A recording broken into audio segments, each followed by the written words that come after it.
말씀이 이제 요한복음 10장 7절부터 10절까지 말씀인데 오늘 말씀 한번 다시 띄워주실래요? 우리가 성경을 볼 때 그런 말씀 많이 듣죠. 성경을 우리가 좀 더 깊게 깨닫고 또 성경이 더 우리 안에 더 많이 와닿기 위해서는 성경이 쓰여진 중동 지방, 즉 이스라엘을 중심으로 한 여러 가지 상황들 안에 기후나 문화나 그 다음에 또 지리, 또 때는 지형, 그리고 풍습 등을 알게 될 때, 그래서 이런 모든 것들을 이렇게 이스라엘에서 살고 계신 선교사님께서 열린다 성경, 그래서 우리 모세 선교사님께서 써놓은 책들이 있어요. 음식이라든가 풍속이라든가 문화라든가 의복이라든가 그 다음에 또 이스라엘에서 나오는 여러 가지 식물, 동물, 여러 가지 많은 것들. 그전에는 책을 이렇게 구입해만 볼 수가 있었는데 요즘은 이 선교사님의 여러 자료들과 또 이 선교사님뿐만 아니라 이제 이스라엘을 사랑하고 또 이스라엘에서 오랫동안 사역하시고 또 살진 않았지만 계속해서 그 땅을 또 연구하고 하는 분들이 굉장히 좋은 자료들을 유튜브에 되게 많이 올려놓고 있어요. 그래서 우리가 성경을 볼 때 이러한 것들을 참고로 하게 되면 왜 예수님께서 오늘도 말씀을 하시는 상황 가운데 네가 왜 양의 문이라 그러고 또 그 다음에는 나는 왜 목자라 그러고 예수님께서 이런 말씀을 많이 쓸까? 우리는 성경에 많이 나와 있는 양하고 우리 어렸을 때 여러분들 양 보고 자라셨어요? 아니죠. 염소는 보고 자랐어요. 염소는 가끔 시골에 가면 있었고 그 다음에 뭐 송아지는 보고 자랐지만 양을 보고 또 양을 지키는 목자들을 바라보고 자라지는 않았어요. 양 그러면 저기 대관령이나 가야지만이 요즘은 또 아이들을 대상으로 해서 체험 학습 그래서 일부러 키우는 것도 있고 일부러 거기까지 가는 경우도 있는데 이번에 이제 지난주에 그 중고기도팀 아울리지 팀이 와가지고 바르샤바를 마지막 토요일 날 돌아봤는데 양을 봤어요. 혹시 보셨나요? 대법원이 어디 있는지 아시나요? 이사 가기 전에 이민국 큐리 부인 생가 좀 가까운데 대법원이 있어요. 근데 그 대법원을 지나가는데 거기에 이제 바르샤바 기념탑이 있고 그러잖아요. 거기에 마구간을 재현을 해놨는데 예수님은 안 계시더라고요. 마리아와 요셉의 이렇게 형틀은 있는데 거기에 마구간에 예수님은 아직 안 오셨는지 어쩌는지 모르겠지만 거기 안에 양이 있는 거예요. 양 3마리가 거기에 우리 안에 이 양을 이렇게 둔 거예요. 우리는 어렸을 때부터 이렇게 양을 바라보고 양을 가까이 이렇게 지켜보거나 그런 문화 속에 자라지 않았어요. 오히려 이제 농경 문화 속에 가는 데서도 특별히 이제 벼하고 관련된 그런 상황들 안에서 자랐죠. 그래서 성경 왜 주님은 많은 부분들 안에서 양, 염소, 그 다음에 또 목자 그런 비유로 또 주님께서 말씀하실까? 예수님은 늘 비유로 말씀하실 때 가장 많이 쓰셨던 것이 그때 당시에 이스라엘 사람들이 가장 잘 알아먹고 잘 이해할 수 있는 실생활에 가장 가까이 있는 것들을 또 실물교육을 통해서 말씀을 하셨는데 오늘 이 양의 문이 되신 예수 그리스도에 대한 부분도 이 중동 지방에 있어서는 특히 유목생활을 하는 이 사람들에게 있어서는 굉장히 양이 굉장히 큰 비중을 차지하는 가축 중에 한 종류이고 또 양과 더불어 염소도 마찬가지고 그렇죠. 근데 이제 양에 대한 것들에 대한 것들은 우리가 이제 나중에 또 시간이 되면 말씀을 나누기로 하는데 오늘은 양의 문이 되신 예수 그리스도 좀 더 정확하게 말씀드린다면 양들이 들어가는 문이 되신 예수 그리스도라고 표현하는 것이 조금 더 빨리 와닿을 거예요. 양의 문이라는 그런 그것을 좀 더 풀이해서 양들이 들어가고 나오는 문이 되는 그런 예수 그리스도에 대한 부분을 말씀하고 있어요. 그러면 이제 이 양이 살고 있는 것을 우리가 우리라 그러잖아요. 예수님도 이렇게 또 마구간에서 또 초림 때는 태어나셨지만 이 중동 지방에는 그 양을 많이 키우고 또 이것이 유목민들에게 있어서는 굉장히 필요한 부분인데 이 중동 지방에 이 양을 키우는 양을 가둬놓은 우리가 크게 3가지로 구분이 된다고 그래요.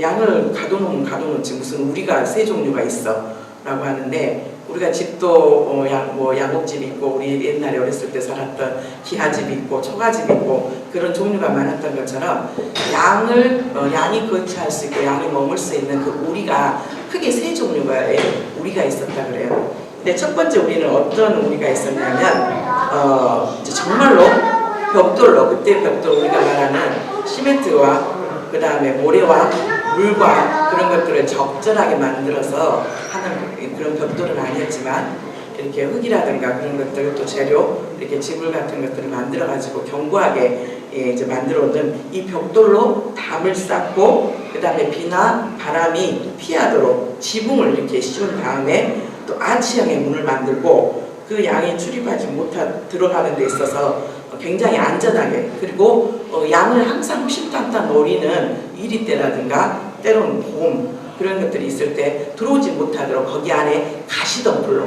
이렇게 덮어놓은 가장 안전하고 가장 완벽한 그런 우리요. 담을 쌓고 견고하지요. 그 다음에 거기에 이제 또 지붕을 씌워놓지요. 그 다음에 또 거기 안에서 그 지붕 안에 또 비바람을 막기 위해서 또 덮고, 그 다음에 맹수들로부터 보호하기 위해서 이 가시덤불, 가시가 나와 있는 그런 것들로 덮여서 이 양들이 들어가 있었어도 편안할 수 있는 그런 공간.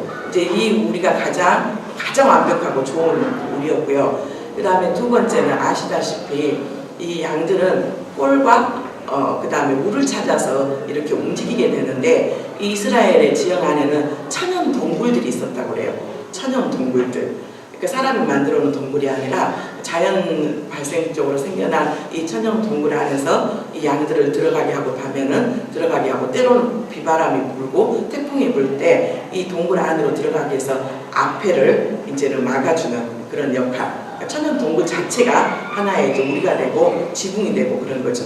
그래서 비바람이 오고 또 이런 상황이 되면 보호해주고. 그리고 이제 가장 열악한 우리가 있었는데, 이 우리는 천연 동굴도 없는 지형 가운데 이제 지옥으로 이제 물을 찾아서 또 초장을 찾아서 갔는데, 그런 모든 것들이 완벽하게 되어지지 않는 상황 가운데 아주 임시 방편적으로 이렇게 이제 출입 정도 할 수 있는 그냥 울타리를 이렇게 세워놓고, 이 문을 들어가는데, 이 문에 들어가는 데 있어서 이 목자가 목자가 키만큼의 문을 놔놓고 나머지 부분은 굉장히 벽돌도 없어요. 그 다음에 아치형의 그런 지붕도 없어요.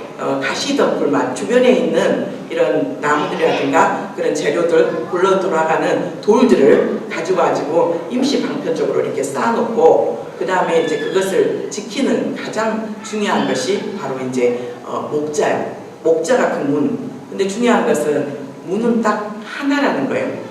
문은 하나인데, 우리가 양에 대해서 많이 연구하신 분들의 이렇게 특징을 보면 양이 우리는 생각할 때 굉장히 착한 것 같죠? 양이 착할까요? 아니면 아닐까요? 고집도 세고 굉장히 약하고, 그 다음에 양은요 장점보다 단점이 훨씬 많은 종류들이에요. 근데 우리는 그 양 그러면 일단 이미지가 좋아요, 그죠? 국가적인 그런 이미지 안에서 때로는 가끔 선화를 보면 예수님이 이렇게 양을 안고 있는 그런 모습들 안에 그걸 보면 마음이 편안해지고 그러는데, 이 양은 결코 장점보다 단점이 훨씬 많은 동물이 바로 양이래요. 양은 혼자 살 수가 없어요. 그래서 무리를 지어서 살고, 그 다음에 아무리 날씨가 덥고, 양은 말 그대로 양털이 있잖아요. 근데 날씨가 이스라엘도 여러분 어느 정도 뚜렷하진 않지만 건기와 우기가 있고, 그 다음에 이스라엘에 눈도 내린다는 거 아신가요? 이스라엘에 눈이 내려? 이번에 이제 베를린에서 청소년 수련회가 있었어요. 6개국의 이제 청소년, 말 그대로 중학생, 중고등학생. 그런데 이번에는 중고등학생들 중에서 언니 오빠들을 따라와가지고 초등학생도, 아주 어린 초등학생도 한 4명 정도 같이 이제 거기 청소년 수련회에 참여를 했는데, 그 중에서 이제 이스라엘에서 온 자매 둘이가 있었어요. 선교사님 자녀였는데, 네, 우리 같이 따라간 지체가 이스라엘에 대해서 궁금한 거예요. 안 가봤으니까. 그래서 이스라엘에 눈이 와요? 그러니까 눈 가끔 온대요. 이스라엘 옆에 요르단에서 사역하다가 이제 또 난민들 때문에 베를린으로 옮겨온 선교사님 자녀들도 있었어요. 요르단에 눈이 와요? 눈 와요! 그러니까 함께 따라갔던 우리 지체 자매 중에 하나가 깜짝 놀라가지고 돌아오면서 그러는 거예요. 목사님 이스라엘에도 눈이 온대요. 예, 요르단에서도 눈이 온대요. 안 올 것 같은데, 중동지방이라서 안 올 것 같은데. 우리가 알다시피 홀몬산을 보면, 그림에서 보면 홀몬산에 항상 만년설이 눈이 이렇게 쌓여 있잖아요. 예, 이처럼 우리가 이스라엘에 대해서 참 이렇게 무지해요. 근데 양이요, 놀랍게 양이 이 더울 때도 늘 같이 붙어 있고요. 그 다음에 전염병에도 되게 약하고요. 더 하나는 정말 놀라운 거거든요. 양이 이렇게 뒤로 넘어지잖아요. 뒤로 넘어져가지고 머리가 바닥에 닿고 배가 하늘을 이렇게 닿게 되면 이제 발이 4개니까 이렇게 바둥바둥 이렇게 있잖아요. 근데 놀랍게 양이요, 넘어져가지고 배가 하늘 위에 닿고 이렇게 있으면 못 일어난대요. 여러분 그거 아셨어요? 양은 못 일어난대요. 걔는 일어나잖아요. 당연히 강아지들이 이렇게 있다고 자기가 때로는 강아지들이 이렇게 잠을 잘 때가 있어요. 정말 편할 때 강아지들이 배를 내놓고 하늘을 바라보고 사람처럼 이렇게 자요. 예, 그런데 양은요, 이렇게 배가 하늘로 닿고 이렇게 하면은 못 일어난대요. 그런데 정말로 목자가 이 양이 그렇게 누워있는 것을 모르고 하루 이틀이 지나잖아요. 그럼 양은 그대로 뒤집어 보지도 못하고 죽는데요. 그런데 이 양은 정말로 또 심각한 게 뭐냐면 눈이 정말 어둡대요. 눈이 어두워가지고 앞을 잘 볼 수도 없고, 그 다음에 또 양은 우리가 염소가 더 고집이 쓸 것 같고 그러죠. 근데 양이 더 어리석고 더 이렇게 자기 멋대로, 그래서 예수님께서 비유로 100마리 양이 있는데 한 마리의 길 잃은 99마리의 양이 있고 길 잃은 한 마리의 양을 찾아서 가지 않겠냐고. 이 양은 대를 이렇게 빠져서 혼자 가게 되잖아요. 눈도 잘 보지 못하죠. 열악하죠. 그 다음에 너무 약해서 정말 찾지 않으면, 목자가 이 생명을 구해주지 않으면 양은 그냥 거기 같이 무리 안에서 탈락돼 가지고 너무나 약한 상황 가운데서 죽을 수밖에 없어요. 그런데 양의 특징 중에서 장점이 하나가 있는데, 양은 굉장히 청각이 발달되어 있대요. 우리도 그러죠. 안타깝지만 장애를 입고 나오신 분들 안에서 눈이 어두우신 분들 우리가 맹인이라고 그러잖아요. 맹인 안에서 굉장히 발달하는 감각이 있는데 청각과 그 다음에 촉각이에요. 그런데 양이 그렇다는 거예요. 양이요, 눈이 굉장히 어두워서 잘 보지도 못하고 멀리 가지도 못하고. 그런데 놀라운 것은 이 양은요, 귀가, 청각이 아주 발달되어 있대요. 그런데 목자가요, 우리가 동물들이 많이 있고 100마리가 있고 1000마리가 있고, 그런데 이 목자들 안에 특징이, 이 양들을 우린 다 보면 그 양이 그 양인 것 같고 그 양이 그 양인 것 같잖아요. 가끔가다 TV에서 동물들을 사랑하는 사람들 보면 유기견들 있죠. 버려진 개들을 갖다가 몇십 마리씩 키우면서 집에서 키우신 분들이 있어요. 그러면 PD들이 촬영을 하러 가는데 이 강아지들 몇십 마리가 되는데 심지어 80마리까지 키우신 분도 계시더라고요. 이 애들의 이름을 다 아냐고. 다 안돼요. 특징이 모르고, 그 다음에 얘가 어쩌고 또 그러는데, 특히 걔는 그래도 종류가 있잖아요. 예, 뭐 치아와도 있을 것이고 푸들도 있을 것이고 뭐 섞인 믹스겐도 있을 것이고 특징이 있어서 그렇게 하겠지만, 양은 여러분들 보시기에, 우리의 보기에 양이 특징이 있는 것 같아요. 다 그 양이 그 양인 것 같고 그 양이 그 양인 것 같잖아요. 그런데 놀랍게 정말로 이 양을 사랑하는 목자요, 굉장히 우리에게 중요한 것을 시사해요. 우리 임마누엘 교회도 이제 구역 편성을 목장으로 이렇게 편성을 했는데, 교회도 마찬가지고요. 이 양을 돌볼 수 있는 목자가 100마리에서 200마리 정도가 돼도 그 양 한 마리 한 마리에 이름을 다 알고 있대요. 그 이름이 있대요. 그리고 그 양들의 특징도 알고요.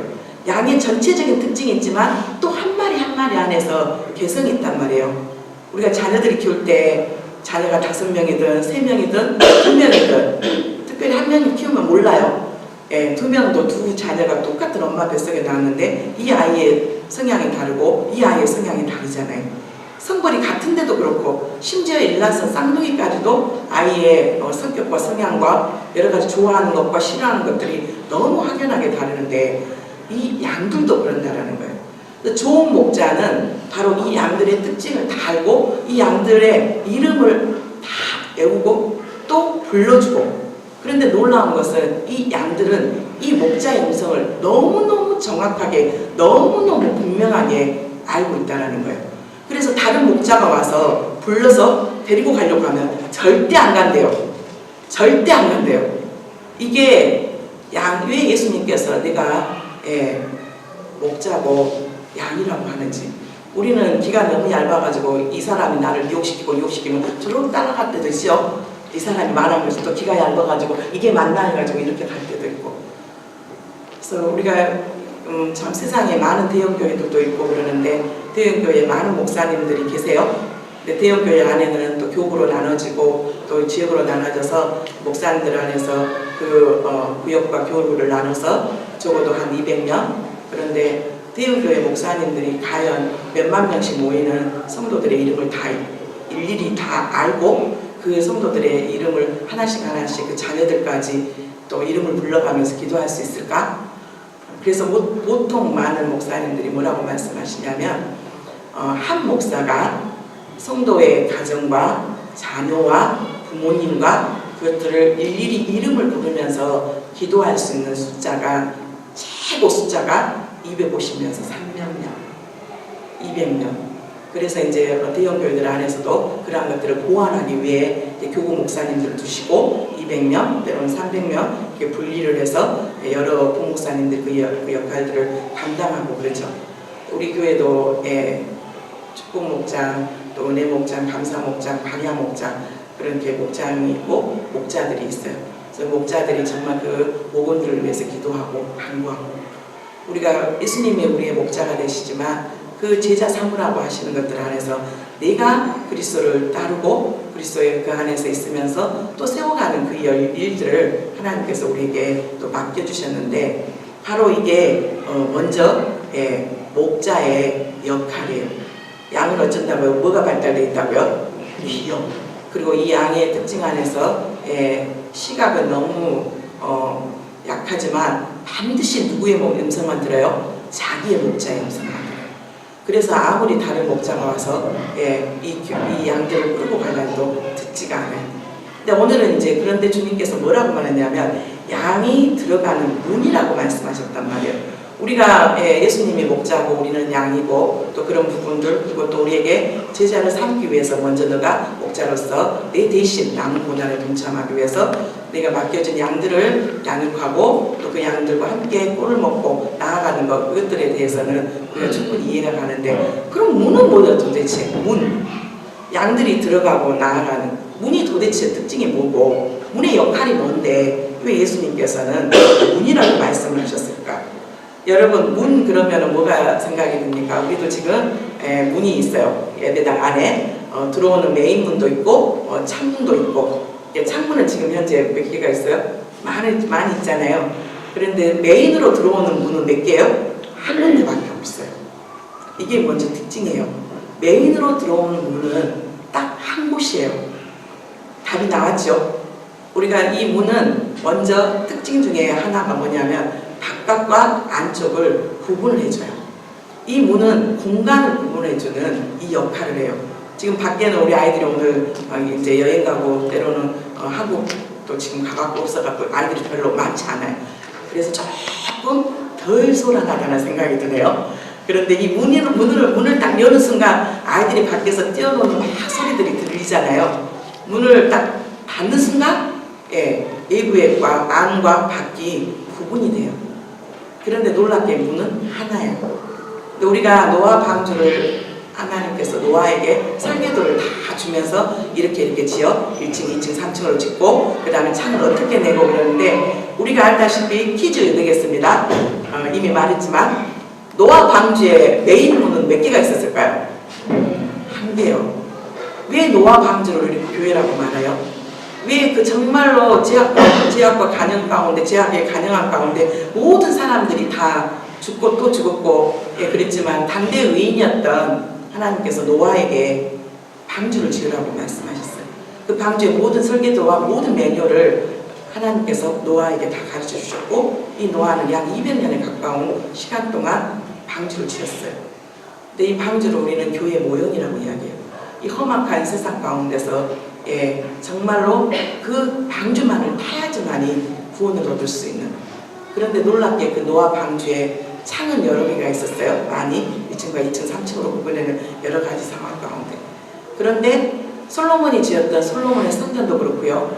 이스라엘 백성들이 살았던 이 이집트에서 나와서 광야에서 살았던 그 상황 가운데 성막을 짓겠잖아요. 성막을 지을 때도 그랬고 솔로몬의 성전도 그렇고 노아의 방주의 문도 그렇고 메인 문은 딱 하나예요. 이 하나가 바로 예수 그리스도예요. 정말 이 바깥과 안, 공간을 구분하는 이 역할을 바로 문이 해요. 문이. 그런데 우리는 이미 예수 그리스도 안에서 주님을 나의 주 나의 하나님으로 고백하고 우리는 비록 때로는 세상 가운데서 살아요. 죄악이 간영한 정말 이 세대가 좋다라고 하는 모든 자기들의 욕심에 따라서 살고 있는 세상 가운데서 우리는 어제도 살았고 오늘도 우리는 예배 가운데 나왔지만 내일도 또 우리는 그 세상 가운데 나아가서 살아야 돼요. 그런데 우리가 늘 기억해야 될 건 나는 바로 문이 되신 예수 그리스도가 나의 주인이 되심으로 비록 세상 가운데는 있지만 나의 영적인 공간과 나의 영적인 부분들을 우리가 늘 내 안에서 고백해야 돼요.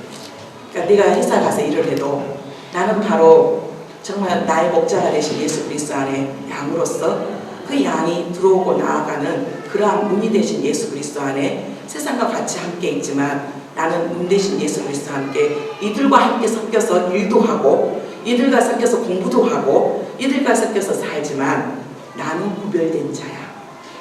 나는 구별된 자야. 여러분 정말 구별되셨어요? 여러분들의 회사 안에서 여러분들은 누군가가 정말 저 사람처럼 일한다면 저 사람 역시 크리스찬 맞아 라고 말씀을 듣나요? 저 회사는 정말로 하나님께서 크리스찬이 경영하는 회사 맞아.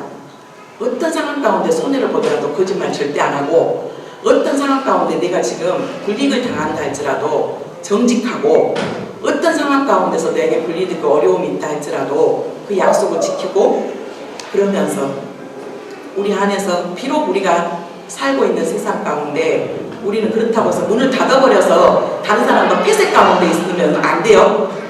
무슨 말씀인지 이해 가시죠? 세상과 바깥과 안을 갖다가 문을 닫으라고 했으니까 내 문빗장을 딱 닫아버려가지고 누구도 나에게 못 오게 할 거야.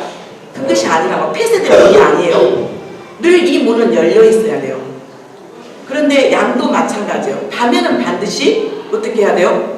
이 문은 목자가 막아서 절대로 그 양이 밖으로 나아가지도 못하게 해야 되고 그리고 밖에 있는 맹수들이 들어오지 못하도록 막아야 되지만 낮에는 밖에 나가서 꼴을 얻어야 되고 그 꼴을 들어가면서 나오면서 오늘 말씀하셨잖아요. 9절에 내가 문이니 누구든지 나로 말미암아 들어가면 구원을 받고 또 들어가면 나오면 들어가고 나오고 그러면서 꼴을 얻는다라고 말했어요.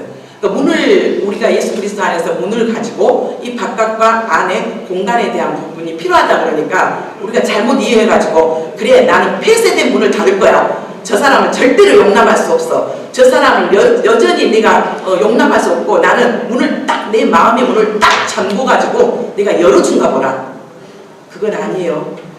주님께서 말씀할 때 들어오고 나오고 그러면서 내 안에서 분별력과 내 안에 나의 정체성과 내가 하나님께서 이곳에 있게 하신 것들 안에서 정확한 나의 위치와 이것들을 알아야 된다는 거예요. 주님께서 만약에 그랬다면 너희들 들어오기만 하고 나가지 마 그렇게 말씀했을 텐데 9절에 뭐라고 말씀하셨어요? 들어가면 나오면 꼴을 얻는다고 했어요. 양들이 밤에는 그리고 비바람이 칠 때 그 다음에 또 정말로 춥고 그럴 때는 이 양 우리에 있어야 되지만 또 낮에는 나가가지고 마음껏 풀을 뜯고 마음껏 물을 마시고 그러면서 저녁에는 어렵고 힘들 때는 안전과 보호 안에 또 밖에서는 또 육에 필요한 것들을 하나님께서 주시고 우리 안에서 하나님께서 마찬가지로 세상 가운데서 살아야 되고 세상 가운데서 사람들을 때로는 품어야 되고 그러지만 놀라운 건 우리 안에 경계 내가 이것을 내가 그리스도인으로서 넘지 말아야 될 선과 넘어야 될 것들을 두면서 그것들을 넘어가지 않는 경계에 대한 부분을 말씀드린다는 거예요. 또 문의 역할을 뭐가 또 어떻게 해야죠? 문은 예, 문을 닫고 여는 것은 누가 해요? 주인이나 문지기가 해요. 우리 지금 안내하고 있는 집사님이 계세요. 아이들이 막 들어오려고 그래요. 때로는 안 들어왔으면 애들이 또 와가지고 엄마의 필요 때문에 그러는데, 그런데 문은 누가 열어줘야 돼요? 우리가 옛날에 전쟁 갈 때도 성문이 있었어요. 바르샤바에도 바르샤바 성문, 우리 청년들이 살고 있는 기숙사 옆에 프레타 거리 퀴리 부인과 가는 데 있어서 바르바칸이라는 바르샤바 성문이 있어요. 가보셨나요? 아니면 여기가 바르바칸이야 뭔지 모르고 그냥 가나요? 빨간 벽돌로 지어가지고 지금 거기에는 많은 화가분들이 바르샤바 풍경을 그려서 이렇게 그림을 팔고 그 다음에 이렇게 전시도 해놓고 하는 그 바르바칸. 이 바르바칸이 알다시피 유럽에 딱 두 군데가 있는데 외부로부터 있는 외세로부터 오는 그러한 적군들을 막는 아주 좋은 요새예요. 바르바칸은. 근데 바르샤바는 좀 좁고 그 다음에 두 번째가 어디가 있냐면 크라쿠프에 있어요. 근데 아주 넓어요. 크라쿠프는 그 말 밝은 모양의 요새.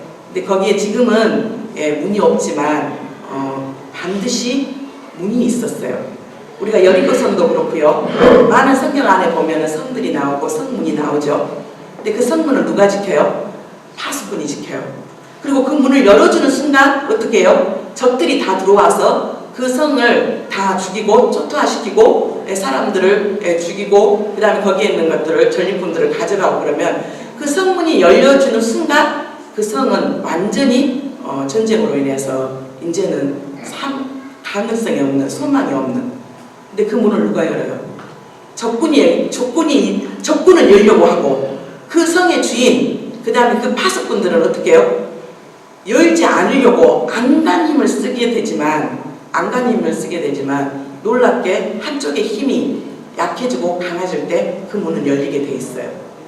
그런데 여러분, 그동안 우리의 마음의 문도 있었거든요. 우리의 마음의 문도 있었어요. 근데 그 문의 주인이 누구였는가? 여러분, 그 문의 주인이 누구였어요? 우리가 첫 번째 문은 바깥과 안쪽의 경계 공간과 모든 것들, 우리 안에 영적인 부분 안에서 분명히 경계의 대상이 돼야 된다고 했는데, 두 번째 이 문은 반드시 그 문에 누가 있어요? 주인이 있고 그 문을 열어주는 주인이요. 우리가 여러분의 마음의 문을, 나는 이 문은 나의 마음의 문은, 그리고 나의 모든 삶은 내가 주인이야. 그리고 이 문은 내가 반드시 누구에게도 열어주지 않을 것이고, 나는 내 문의 주인이기 때문에 나는 내가 열고 싶을 때 열고 내가 닫고 싶을 때 닫을 거야. 누구도 내 문을 열 수가 없어. 누구도 내 마음의 문을 열 수가 없고, 내 마음의 문, 이것의 주인은 나다라고. 예수님은 그 양이 들어오고 나오고 하는 뭐의 주인이다? 문이 누가 되신다고요? 예수님이 되신다고 했어요. 그런데 주님께서 요한계시록에 3장 20절 말씀을 통해서 우리에게 이 말씀을 주세요. 우리 안에 주님이 정말 내가 들어오면서 예수님 안에서 정말 참 평안을 얻고 참 기쁨을 얻고 예수님만이 나의 문이 되시고 예수님 안에서 안락함이 있고 보호가 있고 안전함이 있는데, 우리 안에 문제가 되는 게 뭐냐면 이 무인이 내 것이라고 생각하는 거예요. 아직도 우리는 이 문은 내 거야. 이 문은 내 거야. 그런데 놀랍게 주님은 우리를 얼마나 사랑하시는지 몰라요.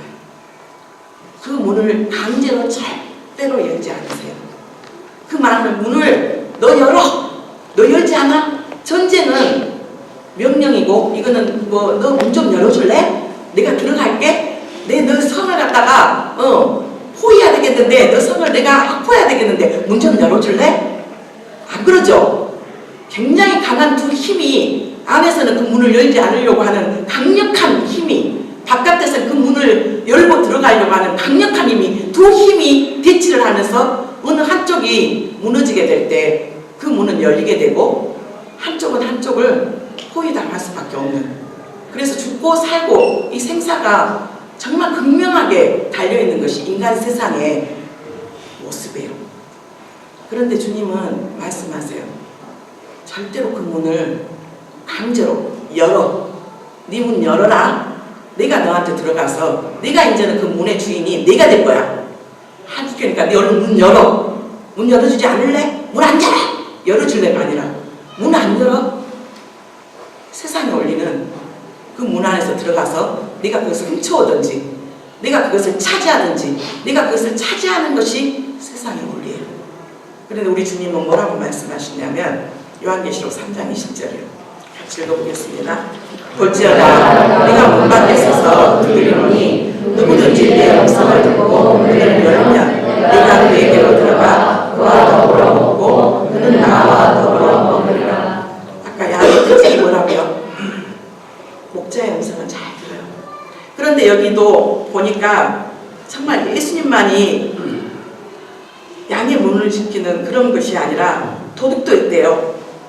도둑도 있고, 그런데 이 도둑은 도둑질을 하고 죽이고 멸망시키려는, 우리가 양으로서 우리는 누군가의 음성을 계속 듣고 정말 들이지 말아야 될 우리의 마음의 문들을 활짝 열어버려서 그것이 들어와서 내 안에서 주인 노릇하게 만드는 그 상황들이 우리 안에 얼마나 많은지 몰라요. 이 말씀은 1차적으로는 유대 종교 지도자들에 대한 부분이에요. 예수님보다 먼저 기득권 안에서 그 일들을 하고 있었던 그 대제사장들, 장로들, 서기관들, 그들은 결코 그들에게 좋은 꼴을 줄 수 있는 그런 영적인 지도자들이 아니었어요. 그들은 정말로 이 백성들 안에서 이 양들을 죽이고 멸망시키고 그들을 빼앗고 그들의 영혼을 삼키는 그런 도둑의 역할을 했단 말이에요. 그런데 놀랍게 정말 우리가 진정한 양이라면 그 목자의 음성을 들어야 되고 주님의 음성을 들어야 되고 우리의 마음의 문을 열어야 되는데, 놀라운 건 주님께서 강제적으로 우리의 마음을 문을 열게 하시는 건 아니란 말이에요. 두드리세요. 계속 소리를. 문제는 뭐냐면 이 한쪽 음성만 들리면 좋은데 이 한쪽 음성, 나를 멸망시키려고 하고 도둑질하려고 하고 하는 그 음성들이 막 들려와요. 이렇게 해야 된단다. 이렇게 해야지 세상이 너를 즐겁게 해. 이렇게 해야지만이 너는 성공할 수 있어. 하면서 계속 나를 유혹하고 미혹하는 음성들이, 소리들이 막 들려요. 아니란다. 그것은 너를 도둑질하고 너를 멸망시키는 소리야. 그것에 절대 너 마음의 문을 열면 안 돼. 한쪽에서 주님은 그게 아니란다. 사랑하는 딸아, 사랑하는 아들아, 정말 너가 내 음성을 들어줬으면 좋겠어. 내 음성을 들어줬으면 좋겠어. 하면서 많은 상황들 안에서 우리의 마음의 문을 노크를 해요. 때로는 어려움을 통해서, 때로는 고난을 통해서, 때로는 여러 많은 부분들 안에서 우리의 마음의 문들을 열어달라고 하는데 뭐예요? 듣지 못해요. 이 소리가 너무 커요. 이쪽은 이 소리를 듣고 가는 것만이 나에게 좋은 길을. 그런데 그 길은 정말 넓은 길이에요. 근데 이 문을 여는 순간 내가 나를 자신을 부인해야 되고, 그런데 주님은 뭐라고 말하냐면 나는 너하고 더불어 같이 먹고 나는 너와 함께 더불어 같이 있었으면 좋겠어. 주님이 요청하는 것은 네하고 같이 나와 너가 한 몸으로 연합한 자로서 즐거움도 같이 나눴으면 좋겠어. 애로움도 같이 나눴으면 좋겠어.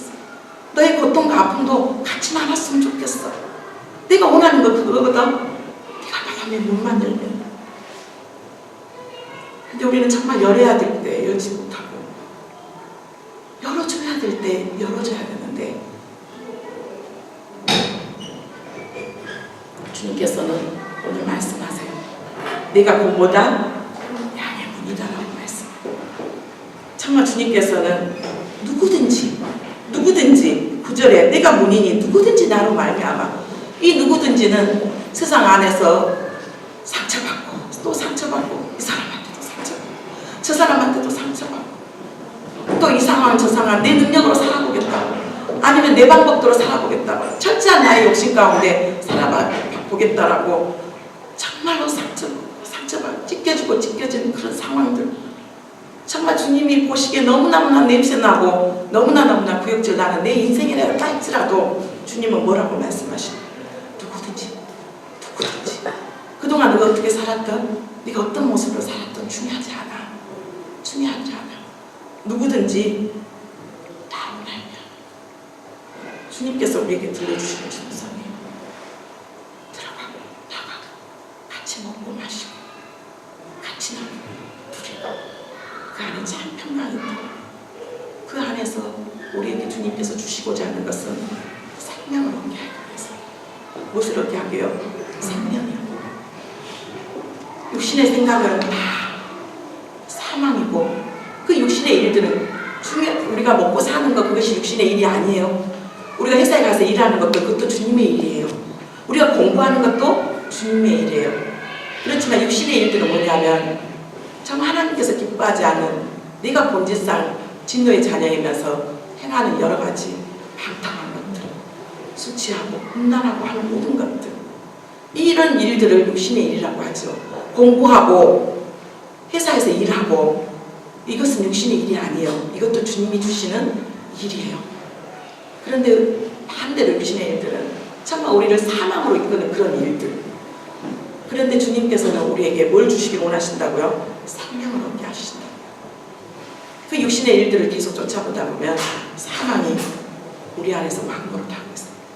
사망의 결과는 뭐예요? 죽음이요. 영적인 죽음. 그런데 주님과 함께 같이 가는데 문을 열어주는 데 있어서 그게 100% 좋으면 좋은데 부담감이 있어요. 왜? 내가 그동안 문의 주인이었거든요. 내가 문의 주인이었고 내 마음대로 닫고 내 마음대로 열었는데 이제 주님이 내 안에 내가 정말 주님의 음성을 듣고 문을 열었을 때 주님과 함께 주인으로서 주님과 함께 하면서 이제 나를 철저히 내려놓고 나를 부인하는데 그 부인하는 것이 결코 쉽지가 않은데 놀랍게 내려놨을 때 주님께서 주시는 평강이 있어요. 그게 바로 생명이라고 말씀하세요. 늘 기억해야 될 것, 주님은 우리를 힘들게 우리를 억지로 끌고 가는 게 아니라 먼저 네가 마음의 문을 열어줬으면 좋겠고 네와 함께 나와 함께 다 같이 하자. 그런데 그것이 정말 너에게 생명을 주는 거라고, 생명을 얻게 하고 뭐 한다고요? 더 풍성히 주는 거라고. 내가 부인되고 내 뜻대로 안 하면은 곧 죽어버릴 것 같은데 주님께 다 의탁하고 자녀의 문제도 내 물질의 문제도 내 건강의 문제도 내 어렵고 힘든 모든 것도 제가 지난주에 선포했지요. 그렇게 살기로 했다. 너무 마음이 평안해요. 너무 마음이 기뻐요. 너무 이것이 계속 되기 위해서 또 결단하고 사도 바울이 나는 날마다 주노라고 주님 정말 주님이 내 삶의 주인이에요. 나의 이제 마음의 문을 열었거든요. 주님과 함께 더불어 먹고 왜 힘든 일이 없겠어요? 왜 어려운 일이 없겠어요? 그렇지만 주님이 내 모든 것들을 책임져 주실 거고요. 주님께서 말씀하셨잖아요. 나에게 생명을 주신다고요. 그리고 더 풍성하게 얻게 하는 것이 주님의 뜻이라고요. 아직도 내 마음의 문을 네가 주인이라고 생각하고 아직도 열지 못하고 아니면 오히려 이미 다른 것에 열어줌으로 인해서 주님이 내 안에 들어와서 일하지 못하도록 하는 것은 그러면 뭐 해야 되겠어요? 나 이제 세상으로부터 문 닫는다. 내 세상으로부터 이제 육신의 것들은 이제 문을 닫을 거야. 그것은 절대 내 안에서 침투할 수 없어. 절대 그것이 내 안에서 들어와서 일하지 못하도록 내 이제 문을 닫을 거야. 그리고 주님을 향해서 이제 문을 여는 그 역할들이 우리에게 있겠지요. 주님 오늘 우리에게 마지막 주일날 주시는 말씀 양이 들어가고 나면 그래서 꼴을 얻고 그 꼴 안에서 우리가 육신의 것과 영적인 것들이 풍족하게 정말 주시면서 그 안에서 오는 생명 세상에 빼앗을 수 없는 그 기쁨 그 생명 안에는 반드시 열매가 있게 됐어요. 그러면서 주님께서 주시고자 하는 그 놀라운 정말 더 풍성히 주시고자 하는 것이 주님의 뜻이라는 것 우리가 잊지 않기를 주님의 이름으로 축복합니다.